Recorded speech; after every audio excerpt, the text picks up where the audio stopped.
Yeah, okay, He's talking absolute nonsense. Don't listen. As usual. Jeff, As usual. just ignore him.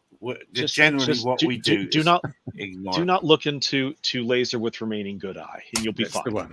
Yep. That's exactly it. Good Also, afternoon. don't point. Oh, sorry. Go ahead. No. I was gonna say if we're gonna start this dumpster fire of a week off, let's just set the red curtains on fire with a red laser. Welcome to the show, everybody. My roommates did that in college. He Really? took a red laser and burned a hole into the red curtains in the condo we were in. It was good. So if you've got a black curtains, do you have to use a black laser? Yeah. Oh, you know, sweet. or you just get the torch out and you just burn the whole place down. Yeah. It's all the same. Burn Throw it some down. fire in there, Burn too, it for down. extra smell. I should start this, I suppose. No, because I did start it a couple of minutes ago. Good afternoon, good morning, good evening, wherever you might be in the world. The background, if you know, he's not here yet, but I did it for him. But when maybe he'll come along in the comments just now. Well, I have brought some stories. I'm trying to match what we did last week by remembering that we used to start this thing with stories and stuff like that. Once upon a time. Yeah, exactly. For so I used to sing comfortably. Yes, quite exactly. Jeff, the biggest story of today, really. I bought the stories, but I'm not sharing the screen. The biggest story of today is this one: is the fact that T-Motor have managed to get themselves onto the list. The naughty list. The naughty list in America. And I am bewildered, absolutely bewildered that people aren't hopping up and down about this. Because if you we don't want motors spying on us. We don't want motors spying on us. It's a good thing. No. I just saw this though, Gary, and it made me think a couple of steps along. And then it would bring us to this moment of irony. Because if they're going to do e-hang, then if they're going to do T-Motor, then eventually e-hang is going to be on the list. And then e-hang could go, wait a minute, you can't ban us. We've got Autopilot. Well, but it's, I think you've been waiting to say that for how long, Ian? How long have you been waiting it's true. to say that for? It's taken a lot of work to get that there, to get the American government to do it. Now we're very lucky to have Jeff with us, and if you don't know Jeff, he is king of gadgets and Autopilot, and he has a shop, and you can go to our site and have a look at his shop. There's his shop there. I've got to put it on our site because someone will go there. But what he did today was it's an affiliate link. Yeah, exactly. Yes. He wrote this great post on LinkedIn. Remember, folks, please join LinkedIn and come find us there because I love winding people up there. It's really good. They all pretend to be grown-ups. It's like what a load of rubbish. It's just standard social media, but with better quality headshots and well, I don't know. The Facebook is leaking. Facebook and Instagram are leaking into LinkedIn these days. Very, very, very, very much. LinkedIn is the TikTok for adults. It's the TikTok for defense for sure. I don't know. Also, there's also like military talk or whatever they call their tag now, where it's like the military guys all futzing around on TikTok making jokes and other things that would probably best not be recorded for posterity that may or may not be career limiting. And well, just now you're Jeff. Go on, also the playground. It's also the playground for Kevin Finisterre with all these with his flamethrower posts. Oh man, some of those have been quite entertaining. He knows his stuff though. He'll be here, and then you'll be in trouble. Now, Josh mentions in the comment, has anyone created a list of drone manufacturers reliant on this? And it would be a big list. And Jeff's comments are amazing on LinkedIn. And he's the only person that's jumped up and down about it, as far as I can tell at the moment. And there's a lot of VC capital wrapped up in American-based drone manufacturers that use T-Motor motors for their gear. I have posted a post this evening for a made in America drone, and what's on it? T-Motors. So But isn't there a place in Malaysia, M Motors, starting up the license from T-Motor, and they're going to be selling into America? Well, yes, A, B, C, D. I had someone reply to my message on LinkedIn and in a private message and said, "Hey, would it be legal to buy the T-Motor factory and bring it to the U.S.?" And I'm like, "Well, yes, if the Chinese will let you buy it and if the company will agree to it. I don't see the U.S. blocking the import. Will they take you over the coals for some tariffs? Yeah, probably. But maybe you get a waiver. Maybe not. Depends It's only on 100% on electric cars, so shouldn't be much on electric and motors. I think the machinery is 35% ballpark is what and the you need a running very tariff long is. extension lead. Yep. Or you need to just cut the plugs off and fix all this stuff. Is China 230 or 110? It's 230 50 hertz. Well, there you go. You see, We're residential in the U.S. is 240 split single 60 hertz, and most commercial is 208 three phase 60 hertz.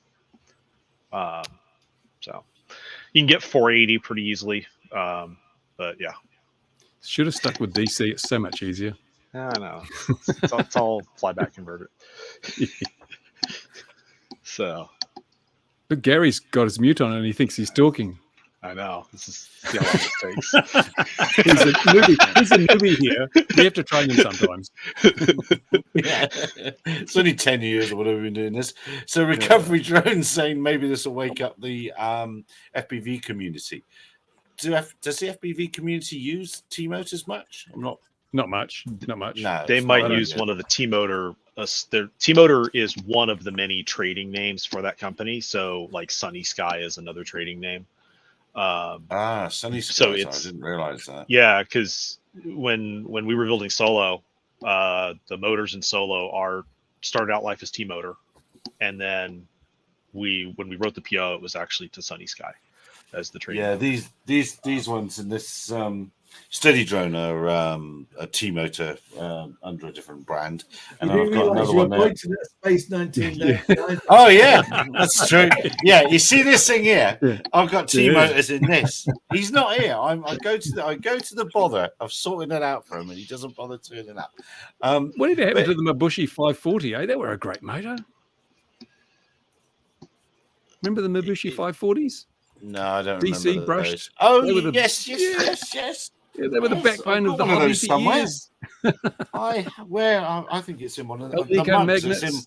It's in my spaceship behind me here.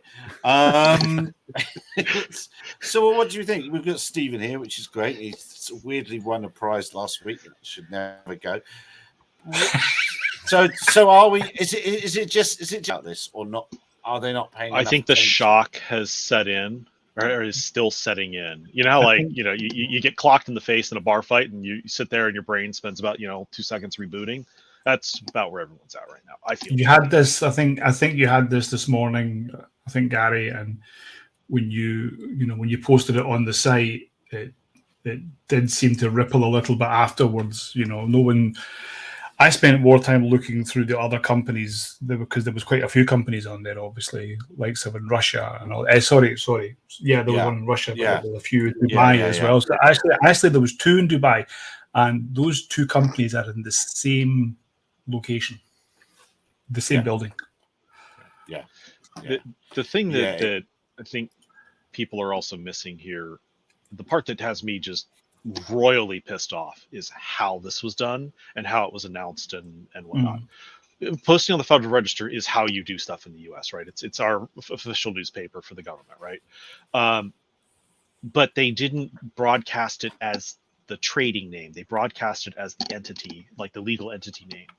And T-Motor is it's basically T-Motor is the DBA. It's the doing business as. And so a lot of people saw that, me included, like when it first was sent to me, I looked at it, they updated the entity list. Look, more people I can't sell to. Let's go check and make sure they're on the denied party database has been updated so that it's a consolidated search. But then you scroll down below the fold, way below the fold, and it's like, T-Motor is now on the naughty list. Fantastic. And I went through a design exercise for a small education drone, like a little, basically a FPV sized vehicle for like education purposes, and that was going to have T-motor hardware in it. Now we can't do that. So like projects that I'm actively bidding and doing the systems engineering and architecture work for, we're now having to rapidly change designs. I spent an hour plus this morning with another company that I work with, and they're in the process of redesigning their aircraft to accommodate a new motor. And I have a feeling that's going to ripple through in the next couple of days. Just, it's like I was saying in the Facebook post. It's like, this is about to be a very bad day for a lot of people. And if you do some basic inferences, you can see where this is going to go. And the reality is there's not that many like core hardware engineers in the drone industry. The people that actually like, we build the bits and bobs that advance the industry, and everyone else clones. There might be 1,000 hardware engineers in the UAV business, but less than 10% of them actually contribute to the forward progress of the industry. I would say less than 5% of them. And this thing, just on, I'll get the picture off. I just said this thing popped up tonight as American made, T-Motors. It's like, and that's their PR for today. So they're having a bad day in the office right now. Yeah, they're having an uncomfortable conversation with themselves. I mean, there's another thing too. So I live in California, right? California is known to be fairly progressive in some of its regulatory stuff. Especially with Made in USA. If you have a Leatherman tool, or the Leatherman tool, like the multi-tool, it used to say Made in USA on the jaw. The company that forges the jaw on contract for Leatherman moved their foundry to Mexico. That dropped the percentage of components and materials made and sourced from the US below the threshold. And because California says you can't say Made in USA unless you're this very high threshold, they couldn't say Made in USA on their product. Even though I walked through the factory, 10, 15 years ago in Portland, Oregon with one of my college buddies, and we were standing there chuckling to each other, how the presses that stamp out the components were shaking the floor. Similarly, in the drone world, right now we have a lot of people abusing the term Made in USA. The way the rules work, and the way that we've built and architected drones so far, there exists basically zero drone that can be called Made in USA. Assembled in USA with globally sourced components, great, do it, knock yourself out. Assembled in USA, great, knock yourself out. Made in USA is a protected term, though, and it has been applied nationally very recently. So there's a lot of basically false advertising going on with a lot of this stuff, and people need to. I'm going to go grab some tequila and some limes to go with the salt here, but they need to get with the program and stop screwing around with rules, because eventually it is going to bite them in the butt. And then it's going to be, woe is me, the government ruined my day. No, the government didn't ruin your day. You didn't read the instructions. Yeah. I mean, first time you've been here, Jeff, and we have a very simple rule that when people come with common sense, then we have to, and I still haven't got it, we have to red card you. Red is common sense. Common sense is not allowed in the drone world, I'm afraid. As you're fully aware, I know. It's not allowed. It's profitable, though. It's profitable. I will say 3D renderings. And I will say, though, but Jane, make sure if you're in the drone industry, you study the business Bible. The Frankie that must come a bit closer. I can't quite see what that is. Let's see if it will focus for us. And the thing is being stupid. Anyway, it's the Frankie rules of acquisition. So if you're a Star Trek nerd, specifically Deep Space Nine, yeah. So this is one of the things that I've just been retorting to lately, because what the hell are you going to do with all this but laugh at it? There's a lot of stupid stuff going on, and it's like, do I want my brain to just, vein to pop out, explode, and then die of a stroke or aneurysm or whatever it's called? No. I will win by surviving, fools. So for those who have been playing along at home, Gary, why have they singled out T-Motor as opposed to all the other manufacturers of motors? Well, word on the street, at least 18 months, 2 years ago, was they wanted T-Motor. They wanted them gone. And I think they've just... Who's they? Who's they? the government or And why would they do that? vendors. Why would they choose? Yeah, why would they choose them though? Because there are 1,000,001 motor manufacturers in China. And they could just have because they're so chosen successful. tattoo batteries. They might, mightn't they? I mean, that's So the this thing. is basically But just a political protectionism. I think so. I think it's hiding under the cloak of they're being Security. Look why they're supplying to Russia, and we must go after them because of that. But that's just a personal opinion. That's what I thought, Gary. That's when I was looking at the list today, and I seen the companies in Dubai and Russia, and that's exactly what I thought. Is that I thought that there's something here to do, but again, I've been hearing some other things that China has actually, let's say, calmed down a lot of the supplies to Russia. I don't know. I'm not sure if that's true or not, but I've heard that they are wanting to calm down, or they have calmed down. I thought the same thing. As well this morning about the Russian link. So they've certainly calmed down supplies of the bigger stuff, and that's the stuff that that T-Motor are famous for. And in fact, when the Chinese government list of stuff you can't put out came out again, that's about a year ago, wasn't it? Was it last August? No, it's last August, I think. T-Motor was on that, had products that were on that list, and T-Motor sent out reassuring noises to the industry everywhere that no, it'll be all right, we'll still be allowed to keep going. Our own government's not going to stop us. But the larger platforms here are getting hard to get now. If you 4 or 5 meter wingspan, separate lift thrusts are getting harder to get out of China. Foxtech's got all sorts of warnings and worries all over it now, and they're exporting via, I can't remember where they're going via now, but that they are exporting via an Arab country. To get around some of the loopholes. So maybe that's all you say Dubai. It's not Dubai. Dubai isn't a country. But maybe it's all being looked at. It's all in the list. But I think, I don't think they've realized the impact that they'll have on the American drone industry. I don't think they've joined the dots with that. No, they haven't, because you see this quite often with the regulations being passed around for drone stuff. I mean, the left hand and the right hand, the left foot and the right foot, none of it's acting in a coordinated manner, and we're expected to, go take a football and put it in goal, right? And we're expected to repeatedly do that. But you can't do that if none of your limbs are operating in a coordinated manner. Because you kick the ball and the ball goes wide. Sorry, no goal. Your hand's uncoordinated and somebody's passing the ball to you and you put your hand up, boom, you got a handball or whatever. It's and we can flip that around for American football too. But it's just super frustrating from a designer's point of view to deal with some of the stuff. And then also, having been very neck deep in formation of some of the regulatory stuff and like the standards that are referenced by some of these regulations, the amount of, well, we have to go check on that. Wait a second, your agency is not the one asking for that? Well, who is it? Oh, we can't tell you.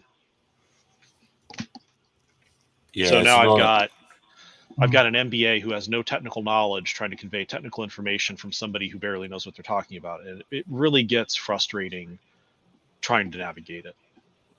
Yeah. So that's what Foxtech's putting up, and it's and that they are not sending stuff out. You really struggle to get stuff out from them now if you're getting the big VTOLs and things. So it's all coming together.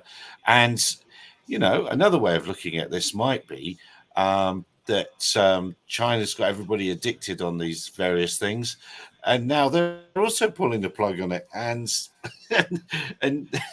it's a tactical way to kibosh a load of industries, start it all up, get them all excited, and pull the rug from under them. I mean, just run the standard Walmart business model, right? Go in, take out, open a store, kill all the local mom and pop shops on Main Street, then jack your prices up after they're all dead, and now the neighborhood is a captive audience. I mean, it's there's a certain amount of the Chinese are good at studying history, and they're speed running a lot of the things that the West did, and can't knock them for it, you know. But on the other hand, when you're trying to figure out something and build something cool, it's very frustrating. Yeah, it's a vulnerability the US has created for itself by outsourcing so much. I Exactly. watched a video this week on YouTube about tool and die making in the 1950s in the USA and the Industrial Revolution, and it was the American dream, and everyone had a job and everyone had a car and everyone had a little house in the suburbs because everyone was fully employed, and they were all making stuff, showed assembly lines of little fans and all the technology US had developed to do automated manufacturing, and it was the prime days of the USA. And now they've exported most of that to China, so they are vulnerable when suddenly they can't get those parts because the infrastructure locally is gone. It's not there. Yeah, we have more industrial output in the U.S. now than we did at peak production of World War II, but we don't have the raw material and input production that we used to have. Yeah, Josh has got a point there. Yeah. DFT, design for tooling, is, I mean, design for manufacturability is a broad topic, right? So design for tooling being a subset of that. It's a hugely under-taught thing in engineering school. I mean, consider that your top 10, top 100 universities in the United States that teach engineering programs are only just now starting to seriously adopt tradecraft skills like soldering. When I walked into my electrical engineering courses, I knew how to solder. 85% of my classmates didn't know which end of the soldering iron to hold. That found out pretty quickly, though. Well, They either found out by they found out by pain, or we told them not to because I didn't want to deal with the paperwork. Because I had the student org I was in engineering school was pretty big in teaching the trade skills, and so we taught. I probably taught 50 people how to solder, and then a bunch of them went on. I think by the time I graduated, we collectively taught about 1,000 students how to solder, and that finally got a message through to the administration of the university, and they finally started making the coursework reflect that, you know, you do have to do things like solder, you do have to do things like make cables, you do have to do things like run voltmeters, oscilloscopes, and things of that nature. You're not always going to have a technician sitting there to do that work for you, and it's been interesting. John's asking, are there any Scotty drone motor brands? I can't. No, well, where do they get their they motors import made? their It'd be like KDE, I think is I'm going to say assembled in USA because I don't know where their steel is sourced from. What is Maxon claiming? Let's find out. They just sent me a fancy catalog. Well, I noticed Hobbywing lifted up their advertising instantly this morning. Yeah, there's another competitor to them that also is poking through as well. I know Maxon's motors were approved for procurements for NASA, so I'm pretty sure they're NDAA. I just don't know where. Well, and I suppose the other thing is one has to compare. So a KDA heavy lift motors, $710. You have to compare like for like with what T-Motor would have put out. What's it say? Yeah. I can't. Recent news, types of service, about us. Let's see if the about us. In fact, why am I not showing you this all together? Yeah, they don't have any obvious mention of country of origin in Maxon. I think they're US or European. They don't in KDA, it seems, unless somebody knows better. Somebody here might know better. But they're not saying, oh, we make it all in America. They're not. And even then, where are they getting their rare earth magnets? Anyone in USA making rare earth magnets? No, not that I know. Not in volume that would matter to building Yeah. drones. They're building like specialty magnets or like Yeah. magnets for like cryogenic applications, things of that nature, like superconducting stuff. But yeah, the material supply chain doesn't add up to me. The potential for knock-on additional things to be banned. I mean, how many times do we have to reinvent a wheel to appease a quad chart that's being presented to some senator? I mean, at what point do we say, okay, we need to focus on getting, for example, the video stuff dead nuts on. We need to focus on getting the payload integration in. We need to focus on getting HDMI out of vehicles. By the way, HDMI is a defect. I will die on that hill. So there's a lot of silliness that we're just throwing work at to make basics happen. And there's a way that we can do this effectively, right? You can throw some money at the motor manufacturers that are in the US, and you can, gracefully bring their capacity up using a subsidy, right? And then make the cutover, at a time when they have the ability to take on the load. But if you just do a shock cutover like this was posted on on the 11th of April, and it went into effect last night, I think, or yesterday morning. Last night. That's 30 days notice. The supply chains in this thing, if you've done your homework correctly and done your procurements, in industry best practice, whatever that ends up being, you'd be 90 days out before you could realistically support a stable production line again.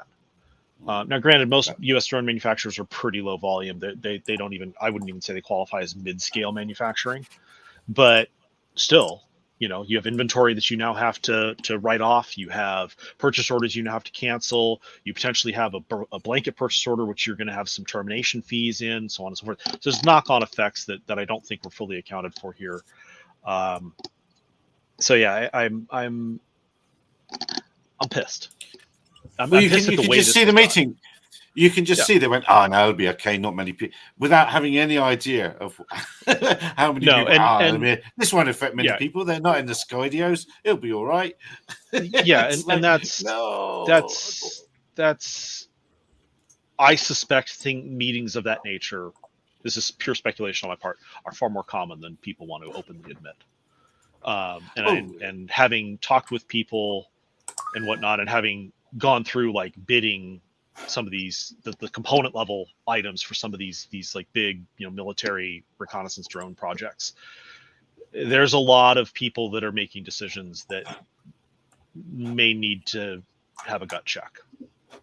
Well, the people don't have a Scooby-Doo. You see, again, I'll refer back to LinkedIn. You see them posting stuff all day long, and they haven't got a Scooby-Doo about what's happening in the drone industry, but they hold themselves up as great big experts, and it's a worrying thing. If anyone declares themselves to be an expert at anything, you walk away from them. There's no such thing as an expert. The Dunning-Kruger effect. Yeah, absolutely. Dunning-Kruger is strong in the drone industry. I mean, look at what you see with power module rating, right? So you know how Philip sells the little Power Brick Mini in the Cube Kit? That's actually my design. And you know why it's rated at 30 amps and not 100 and something amps? Because you can actually put 30 amps into that at 60 Celsius and it will not melt. You can put 120 amps through it for a very short period of time in very specific conditions and it won't melt. But those are not conditions anyone's going to operate a drone in. Whereas if you go buy, a little, Hobby King, another whatever, one. So, another a low end one, that's the little squares that are about that big, right?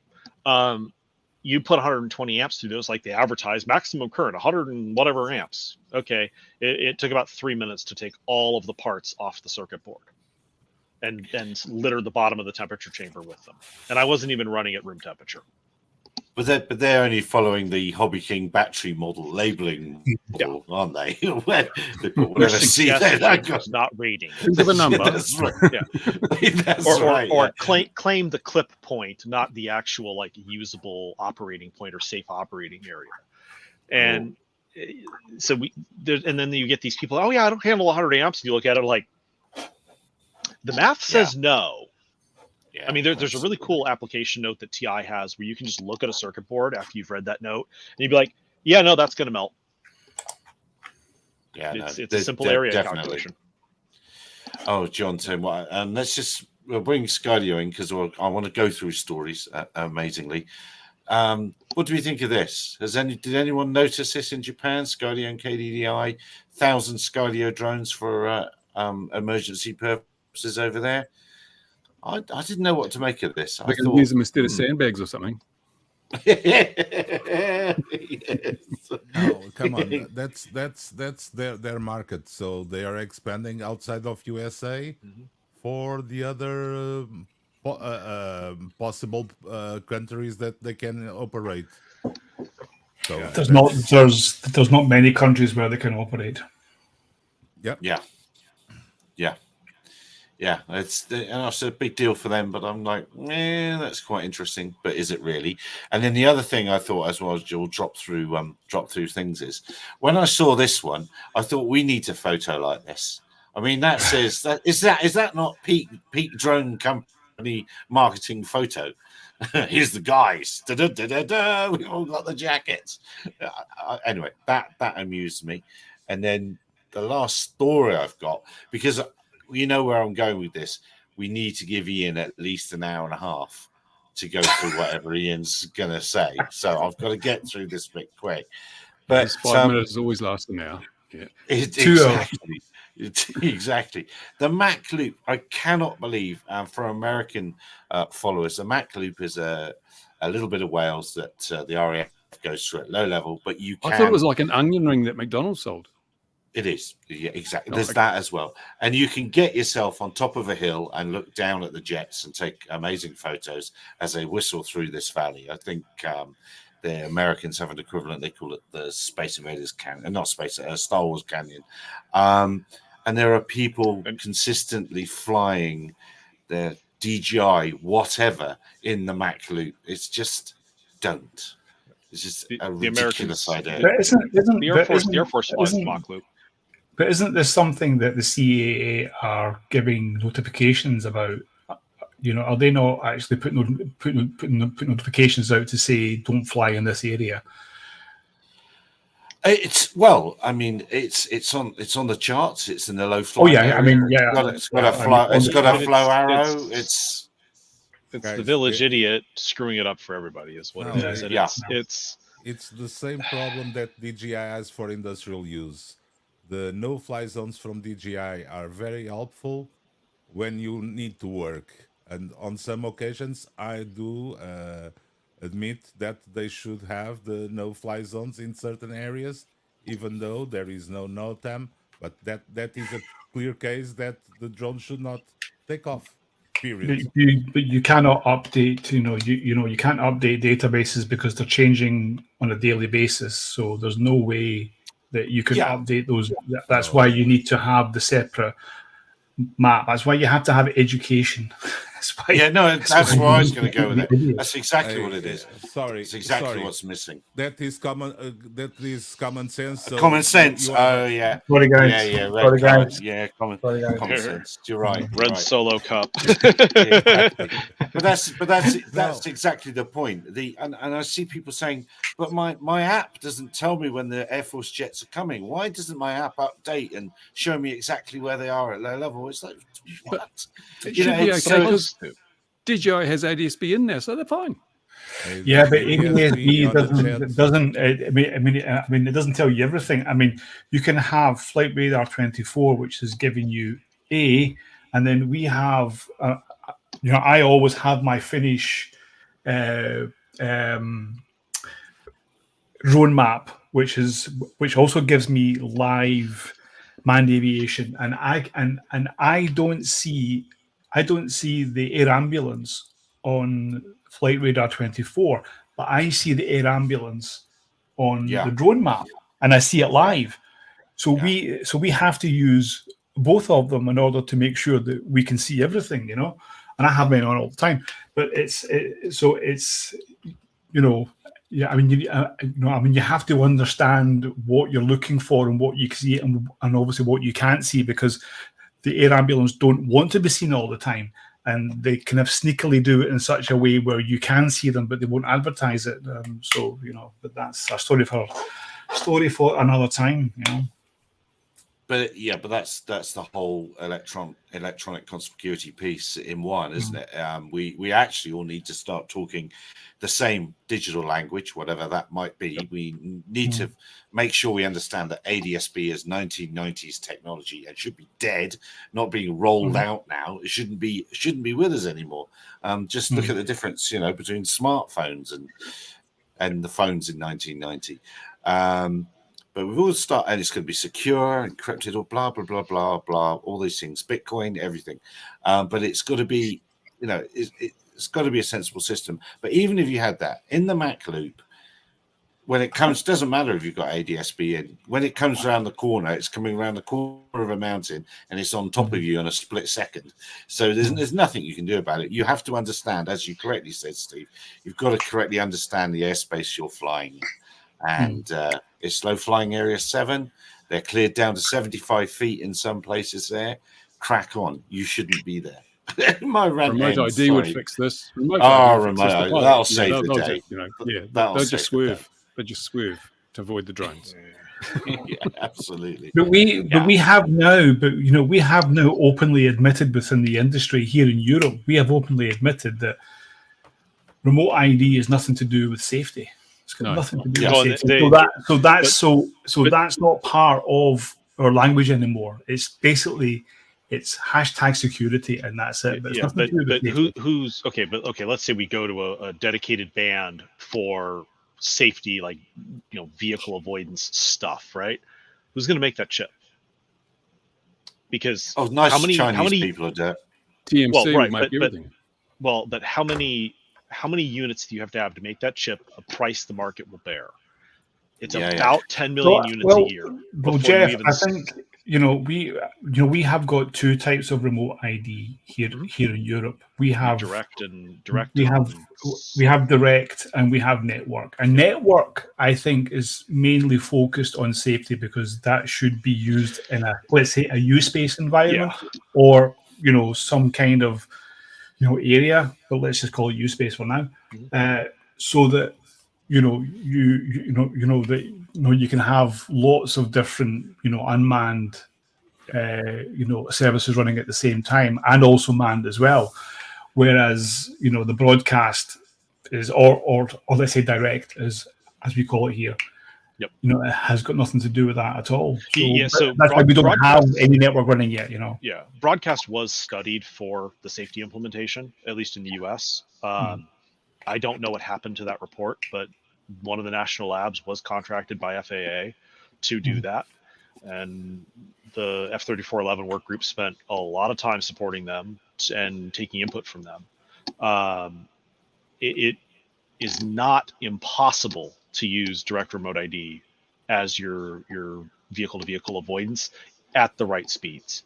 And you're in the Mach loop, you don't have enough update rate to handle that. That's just going to end poorly. But the amount of chipset volume that you would need to say run on like 4150 or something is what they're setting aside in the US. The volume's not there to justify Nordic, TI, Qualcomm, whatever, kicking off a dedicated chipset for that. And if somebody does do that chipset, like let's say that I go hire a IC design shop and get the RFIC built and foundry and all that stuff, that chip's going to be $35 a pop, ballpark, at quantity, and that means you're going to see about $100 on the shelf, which I don't think the market's going to bear.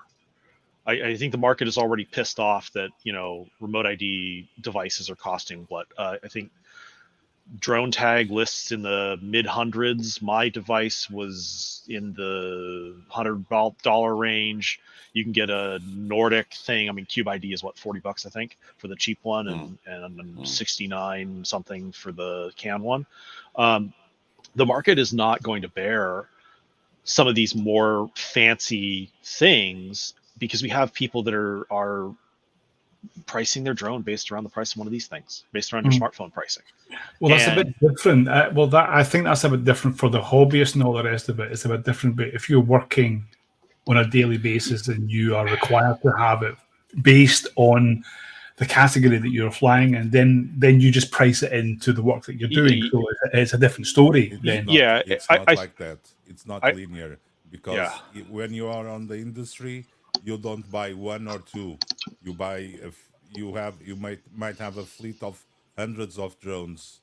Well, let me stop you just right there, Louis. Let me stop you right there because I have an interesting story for you. An interesting update from EASA. regarding that very thing that you're talking about, because so we're doing drone light shows, and I thought it was ridiculous that we were told that we had to have remote ID on our drones. Now, if we are flying 100 or 500 or 1,000 or whatever, that is ridiculous, right? But it says if you're flying in specific category, which we would be doing, we have to have remote ID. So to just cut a long story short, I'm in the European Drone Federation. I'm part of JEDA, and I'm in the board. And we had the head of EASA drone section in our board meeting a few months ago, and I brought up the very subject of drone light shows and remote ID because it was mentioned to him before, and he just ignored it. And I said that this is not going to happen, or this shouldn't happen, because you're going to put let's say companies out of business. And he said, can you detail this? Can you document this down? Can you give me everything that you know about and why, and state everything by facts? He says, yeah, okay. So we did, and we've done this as a federation, and we sent it to them. A couple of weeks later, they got back and said, okay, drone light show companies in Europe are exempt from using remote ID because it's not necessary. So that's it. So it's now official. We do not have to use remote ID in drone light shows, and now it's now being passed by EASA. So that's a win. Not even one unit. Not even one unit. Nope. Wow. No. Now you have another problem. What? That EASA recommendation has to go through all the channels, and every country must amend it. So it's not switch on, switch off. That's another look. All the EASA countries are clueless anyway when it comes to this, because they don't know what they're doing. If you look at every country in Europe when it comes to issuing operational authorization, every country is different, so they're not all actually in line. They are, in one country can be easy, one country can be difficult, and one other country can be a complete nightmare. So they're not all on the same page. Something else that we're trying to do as well to get them all on the same page. It is difficult. It is really, really, it's so challenging. I've worked in most of these European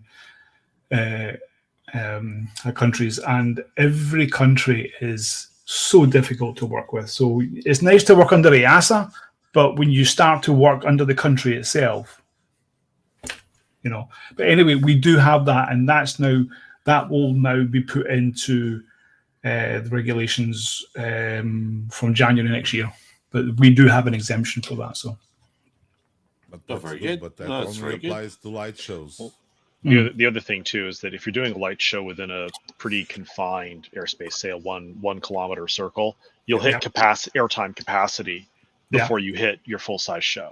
Like a 2.4 gigahertz channel is not going to have enough capacity with Bluetooth to run remote ID on every single vehicle, and that's easily proven mathematically. That's been known for 3 or 4 years. That was my point as well. That that was my point, and also I did suspect that if you had that much load, I mean, if you had 1,000 drones, each having 2.4 gigahertz, which they have anyway, or which they are receiving, but if they are broadcasting that from each drone, there could be a blockage, and we could lose radio signal. No, there 100% will be confliction for time.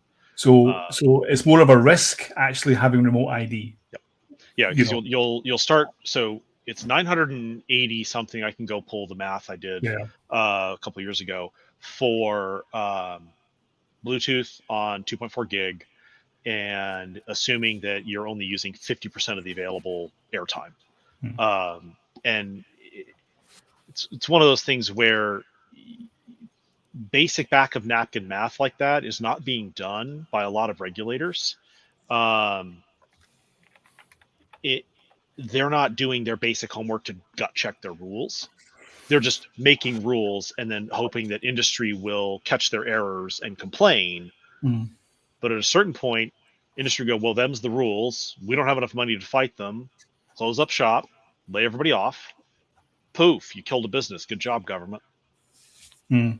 I think that on the operations side, on the user side, and also as the small manufacturing side, right, there needs to be a lot more push to demand rigor out of the regulators. I mean, there's if you've been around the defense world, you know, any length of time, you'll know that like you'll get an RFP and there's a random number in there, and you just do some quick back of napkin math, and you're like, that is physically impossible. That dish cannot be 1 meter. It has to be 1.1 meters. Did this guy not do RF? You find out that the RFP was written by an English major who's been out of college for 180 days. Hey, nothing wrong with arts majors. I said, just saying. Social science. You bloody engineers. Oh no, there was somebody who was talking. There was somebody on LinkedIn who was talking smack about how you had to do, you should have to do a STEM degree or whatever. And, you know, arts degrees are kind of useless. And I'm like, yeah, except, and I typed this all out, and then I realized I've made enough salt and rant for the day, so I should probably not post that. But it's like, what about the graphic artist that cleans up the drawing that I made to make it so the average person can understand it? What do we do about the technical writer who's converting engineer words into normal human words? And not only that, I mean, up until only very recently, you had artists that would draw the circuit board. The engineer might sit next to an artist and say, hey, draw me this. But the actual work of taping out the board, literally taping out the board, was done by a technician who more often than not had an arts or non-technical background. And so I think... Well, I was just going to say it's all part of this modern nasty word. Everyone has a go at everyone, regardless of what they do. It blows my mind. There's plenty of room for all of us. But anyway, on that note, this is interesting. Very interesting for our friend in Ireland with his delivery drone company. But look, this is what we've said a few times, isn't it? Well, I mean, I think this again. When it's councils, it'll just be, let's make a force drones are bad, but if you pay us a fee, they're really good then. Well, that's what it'll be about. That's silliness. That this kind of like monetizing everything. I mean, it's just rent seeking in many respects, and it's. Well, this is what the problem is if you will. Yeah, sorry, we have a lot of garbage like this in the U.S. where it's like, you no drone zone. Well, yeah, you can regulate whether or not I take off or land, but you don't own the airspace, guys.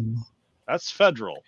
And if the federal government says I can fly here, guess what? I can fly here. Have a nice day. And then, of course, they complain that when, there's wildfires, it's California, right? We have 2 seasons, not on fire and on fire. And that's more often not turning into just on fire with, varying degrees of temperature. And, we need more air suppression assets. Cool. Where are they going to fly from? Because if, for example, in San Diego County, if Ramona Airport gets surrounded by fire, like it did last time, you have no air ops out of the county. You have to go up to Orange County, Imperial County, Riverside County, whatever, and use their air ops, because all our aircraft can't take off because the runway is literally surrounded in fire. But what if we used, I don't know, the airport that's literally 15 minutes that way? Like the airplane goes this way, about 500 yards that way, or 500 meters that way and up. That's the approach pattern to come in and, you make the right turn and land to a fairly large, well-equipped airport. So why don't we just make that a secondary fire base? Oh no, the noise! Cool, your house burns down. Yeah.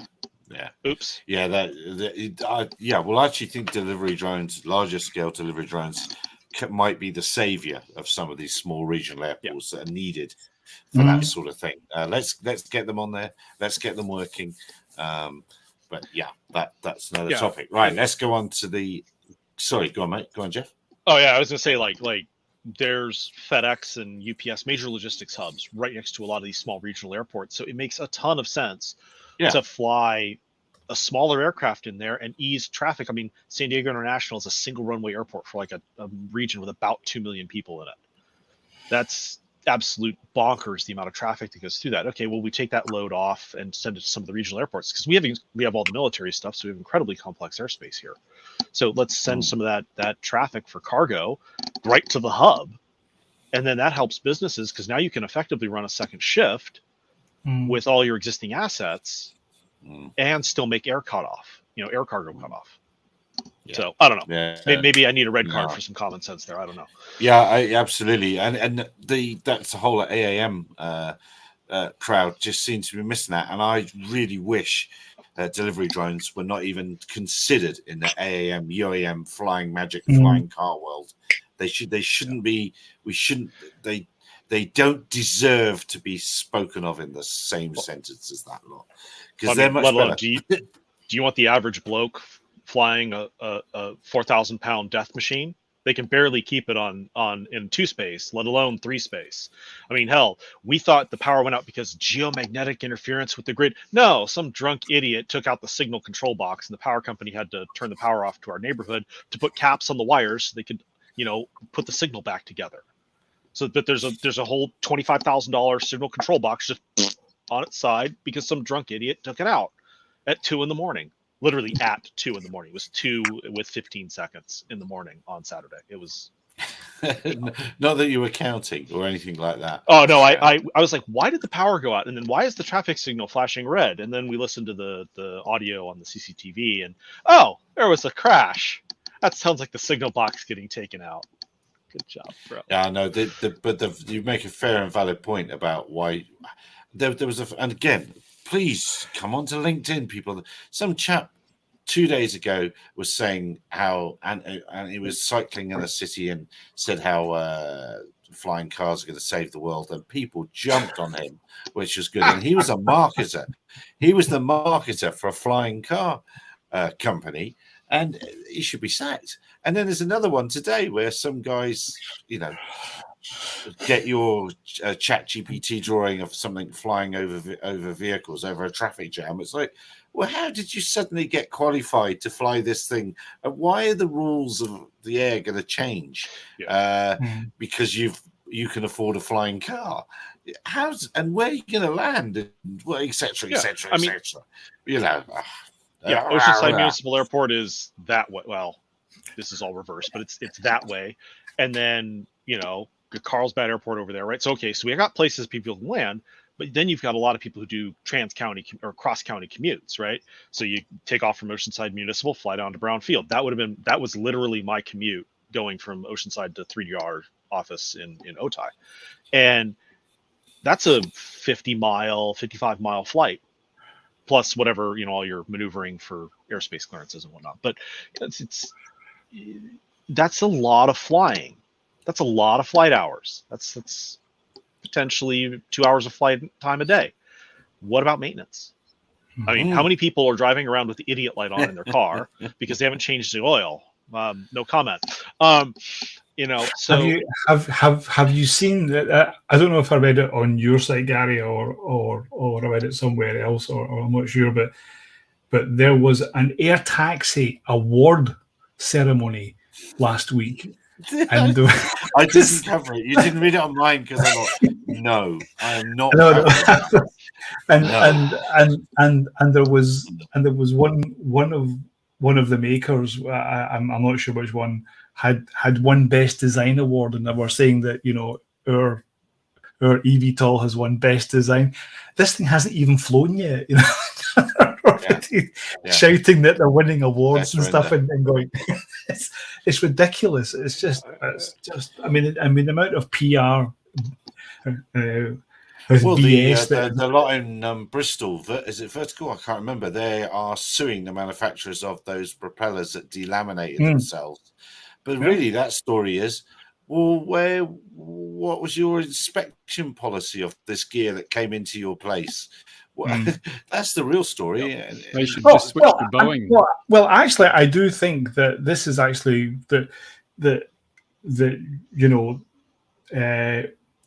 had an accident. They had an error. That's good. It's good that they've had an accident because these things have to be logged and they learn from it, and it shouldn't be something so negative. It shouldn't be something that, you know, is making the headlines for the bad. It's more like, yeah, so we know that something went wrong and we make sure that doesn't happen again, because there's still the testing phase.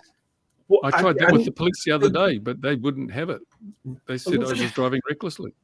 The trouble is, though, the eVTOL, it's all built on the hype of more rotaries and safety. So the very moment that suddenly gets hit with reality, then the people are going to panic and want to point fingers out, because it's like, that's the reason, isn't it? Reality has another name. It's usually called gravity, and gravity touches on everyone.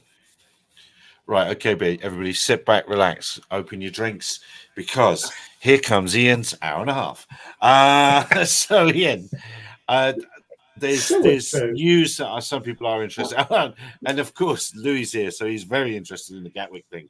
But there is movement that we can't talk about, but here's a FOIA that you do want to talk about. So tell us about this FOIA.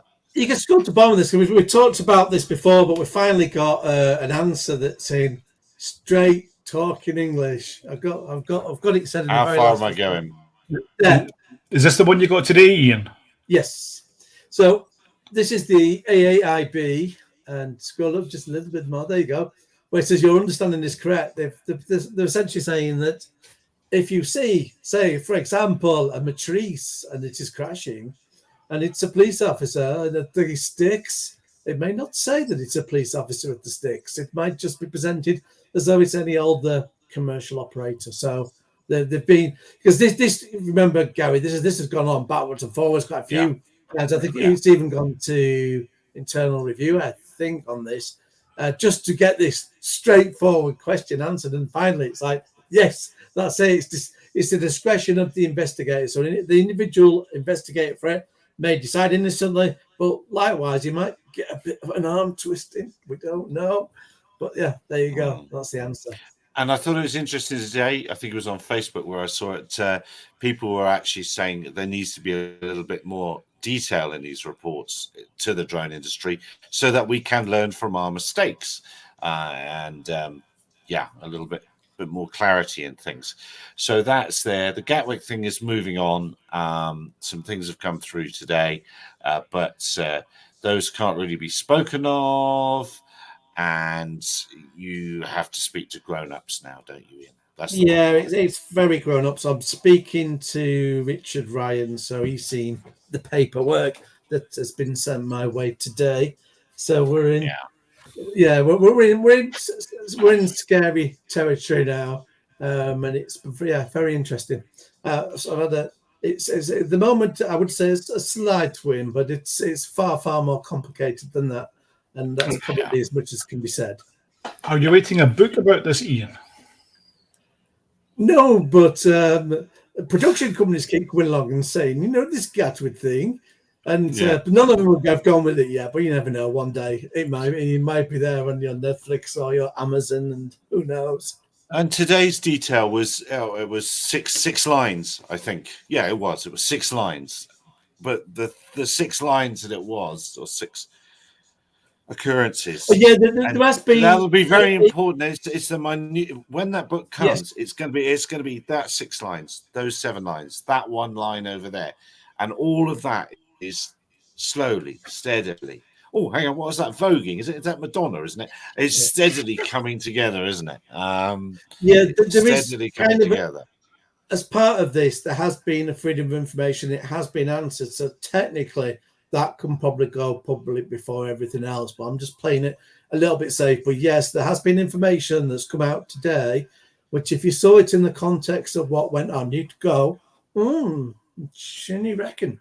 Or something like that, maybe. But that is the thing, and one of our dear viewers might know this. That's you do need some sort of scripting thing or some sort of really clever calendar that allows you to put all this information, chuck it all in, and it makes a nice timeline for you. Because it is a real, I don't want to swear, but it's a mind something. If you've got to keep hold of all the various little bits of information, which you're doing very expertly, but it is just hanging around in your head. Yeah, I mean, it is worth actually adding that there's the Gatwick 2018 page on Airclock's reality check, and I have done a very big update on that in the last few weeks. So it doesn't contain everything, but it includes some detailed analysis, including of the National Police Air Service, their statement, their logs. And while looking at it, and this is thanks to Gary as well, we actually had a look a while ago to have a look at some historical Gatwick flight data. So we know of a certain helicopter doing a certain thing at a certain time. And it wasn't on the list. And then I thought, oh, wait, what's going on? I'm supposed to have been told of all the helicopters that were flying. And it turns out that they've got the National Police Air Service, which is supposed to be the National Police Air Service and cover everything and be there for every police force. There's actually the Met. And the Met have their own helicopters as well. So they were actually flying about over Gatwick as well. And so they're unaccounted for. So a freedom of information has gone into them to ask about their helicopter flights as well. And given everyone else has been open about it, there's no reason they should argue it. And if they do, then it will go all the way again, because if the National Police Air Service can be straight about their helicopters, there's no reason the Met can't be as well. I have reached out to a couple of the American flight tracking services to see if anyone's got Gatwick data and if they will sell any of the historical data, because it would be good to get some of the flights, because it was quite handy actually when, like, part of the analysis on here, if you just bring that page up just again for a second. I'll bring it back. Blast. Okay. That's my fault. Here we go. Right. Okay. Right. Yeah, it's come back in a second now. Come on. The MCAS section. There we are. Here we go. This coming up today. It's got a little helicopter in yellow. And it's gone down a bit more. There was a BBC cameraman, funnily enough, he's for North up in Yorkshire. And at the time, he happened to post, and you can click through and see it in more detail, the flight that the very first helicopter had taken. Now, when the National Police Air Service, basically, they should have just told things as they were, but they were obviously trying to be a little, basically not fall out with Sussex Police. And they kind of did a statement that said, oh, well, we were being tasked to the surrounding fields. And it's like, no, you weren't. There's a flight path. You were actually flying directly over the airport looking for the drone and didn't see it. And there you go. So I'm going to try and get that flight and others. And then hopefully we can put them in a flight sim and show the exact path, because I think that would be quite interesting. And this was at night time, wasn't it, Ian? Yes, this was at about 9:15 p.m. that this took off thereabouts. So it was about 10 minutes or so after the sighting. And you can but some of the numbers clearly show that as soon as it's daylight, the drones disappear. Which is quite amusing. It's always the case. It just, anyone looking at this just impartially, the logic of it, you can just tell people are seeing lights in the sky, they're reporting air traffic, and it's it's primarily a balls up, but it's a dog chasing the tail, isn't it? It is. Yeah, very much. And on that note, because we're an hour and 2 now, and on that note, is there? You're not getting rid of me yet. Here we go. DJI got it. It's the new DJI Mic 2, which is actually very, very good. But I've not had much of a he's just turned into a DJI shill. He's just turned into a DJI shill. I'm not DJI shill. I'm an affiliate link, Ian. So got that. And you've got little mics there, and you can put your mics in there as well. That one's called Mike. What's the other one called? I think you can use the audio recorders as well to plonk them somewhere, record audio on them without even needing the receiver. So I'm going to have a nice play with those shortly. Is it any good? So is that thing any good? Yeah. This is showing really that if DJI do get a drone ban, at least they have got, they've got their eggs in lots of different baskets now, and they're going after. I mean, it's like Rode in Australia. They were like your big mic manufacturer. They started off with these small systems, and they've beaten them straight off, because here they're giving you, this just looks like a case, but it isn't just a case. It's the charger. As soon as you open it up, it all powers on, and it tells you. But if they're going to ban drones, if they're going to ban drones for security reasons, surely microphones are a bigger security risk. I've got boxes as well. I've got boxes. How long have you had yours, Stephen? Well, DJI is making good on their. This is the one. So I've had this for a year and a half or something. I've had it for. It's great. It's really good. Really good. Yeah. When are you preparing to submit the FOIA request on the recordings that the DJI is sending from your microphones to China? They'll ban those, mate, and cameras. All I of think it.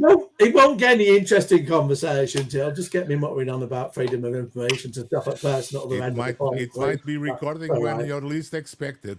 Yeah. So send them a FOIA request or ask Kevin to hack it. Yep. I mean, at least DJI is getting their stated goal of dismantling GoPro done. Yeah, I mean, that's kind of what this is. That's GoPro's market. Was just wait till the Karma 2 comes out, mate. Different game. The Karma. You have you taken a Karma apart and seen the guts of it? They take themselves apart when the battery pulls out. I know. I'm very familiar with that. Very familiar. Very, very familiar. There's a lot of my 2017 right there. But if you pop that thing open, you can actually see where GoPro poaches people from 3DR.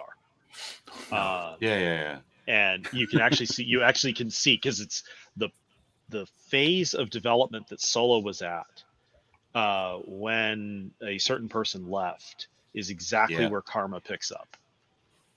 And so it's like, oh, this is just a Solo, but it's the old prototype. Well, the little hand controller though is awesome.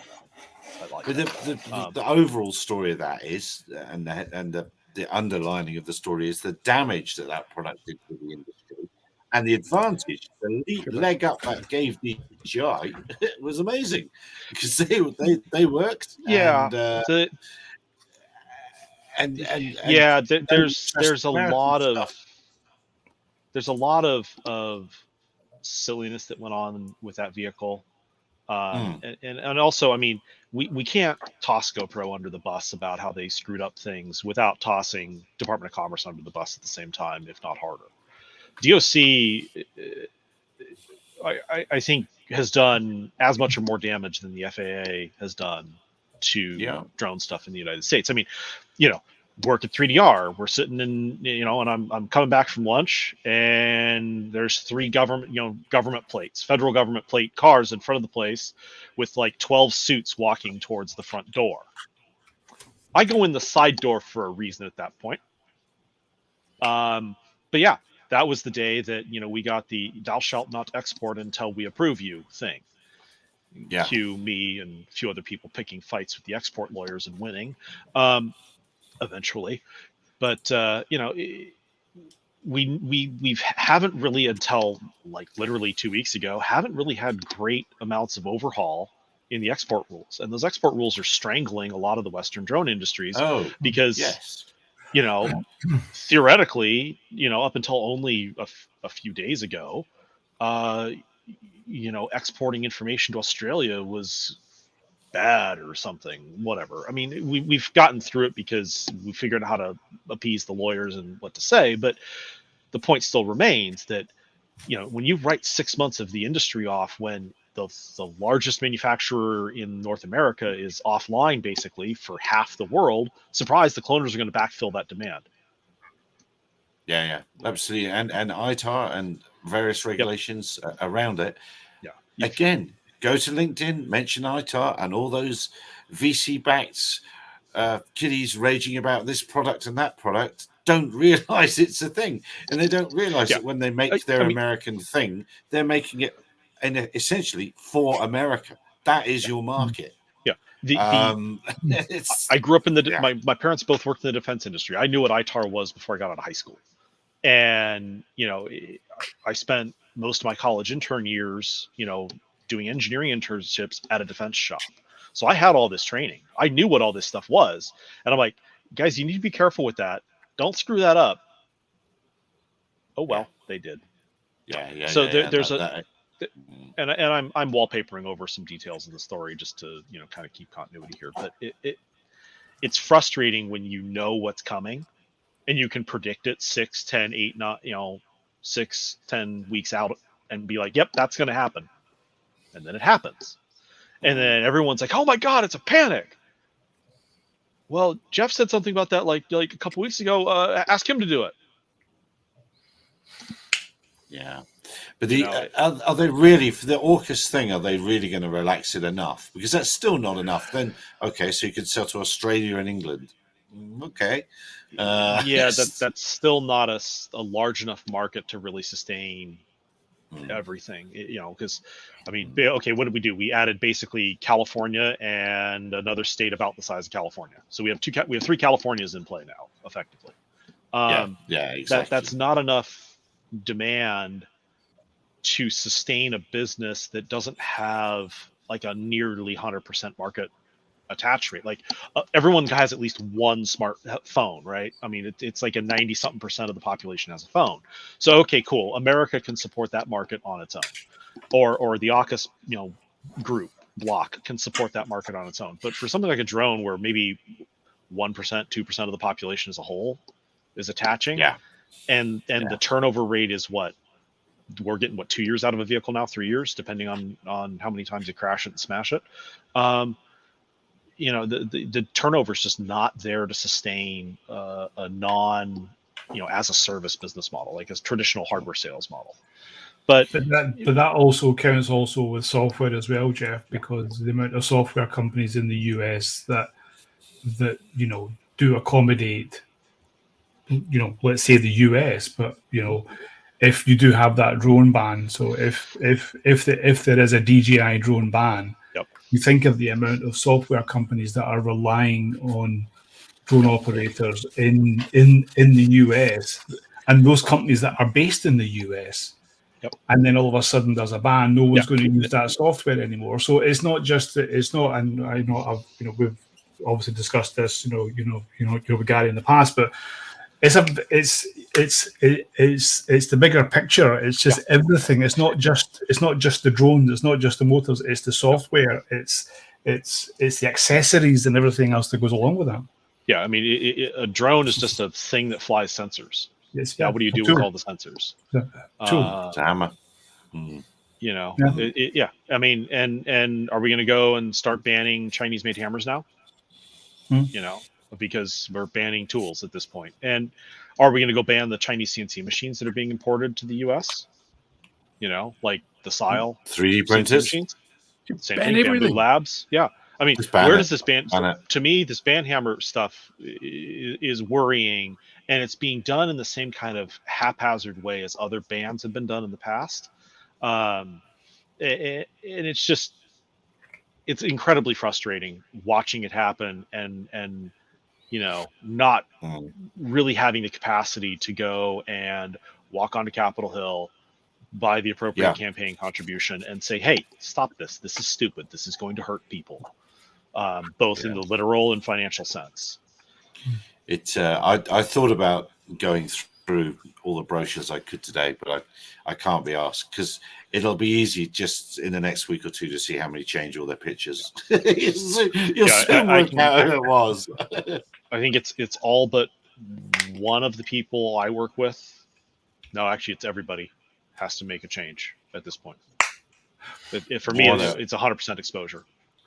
And what I was going to say to you at the beginning, Jeff, when you were talking about how for the T-motor, and you had to sit down with, but I mean, thinking of all the companies that are working at the moment that were, let's say, planning to use those motors, how much, of a change is, let's say financially, that is going to be for them, that they have to make those changes.